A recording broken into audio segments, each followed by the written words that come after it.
द्रौपदी ने भगवान कृष्ण से कहा कि भैया आपका अंगुली कटा था, जब सुदर्शन चक्र आपने उठाकर चलाया ना तो अंगुली कटी, तो मैंने साड़ी से आपका अंगुली बांधी।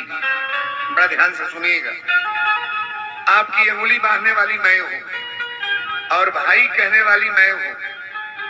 रक्षाबंधन का त्योहार आता है तो आपके हाथ में राखी मैं बांधती हूं और मेरे साड़ी को ये दुशासन बैठ करके, दुर्योधन बैठ करके दुशासन को चेतावनी दे रहा था कि साड़ी खोल करके इसको नंगा कर दो। आखिर मैं बुलाते बुलाते परेशान हो गए, तो आए क्यों नहीं और बाद में क्यों आए? कन्हैया ने बड़ा सुंदर जवाब दिया। श्रीमद् भागवत को पढ़िएगा, कथा तो हमारी जगह जगह से आपको एकदम छांट करके शब्द रखेंगे कि समझने का प्रयास करो। कन्हैया ने कहा, द्रौपदी जितना मैंने गलत नहीं किया उसके दूना तुमने सोच लिया कि कन्हैया गलत करते हैं।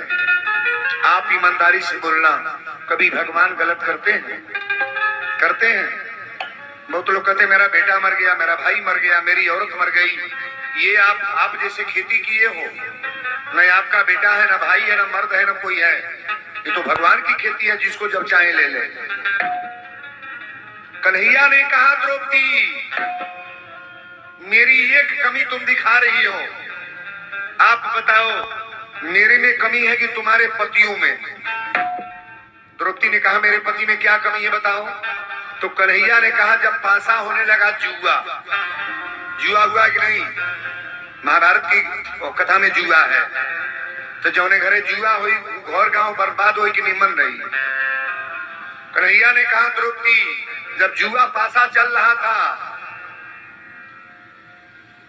तो दुर्योधन ने कहा कि मेरा पासा मेरा मामा शकुनी चलाएगा। मेरे तरफ से कौन खेलेगा? मेरा मामा शकुनी। तो शकुनी उसके तरफ से खेलने लगा। अब तुम्हारे 5-5 पति थे, तुम्हारे पतियों को तो कहना चाहिए कि जब तुम्हारे तरफ से शकुनी पासा फेंकेगा खेलेगा तो मेरे तरफ से द्वारिकाधीश भगवान कृष्ण पासा फेंकेंगे। अगर मैं पासा फेंकता तो तुम्हारी कभी हार होती? नहीं बोलोगे?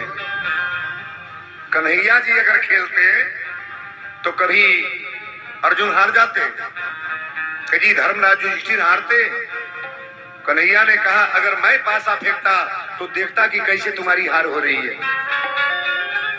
और दुशासन तुम्हारी साड़ी, तुमको बहन मैंने बनाया है, मेरे नजर के सामने कभी अगर भक्त देखिए, भगवान हर कुछ बर्दाश्त करेंगे, लेकिन जिनको मान लेते हैं उनकी कमी अगर कोई दूसरा कोई ऐसा करे तो परमात्मा बर्दाश्त नहीं करते हैं।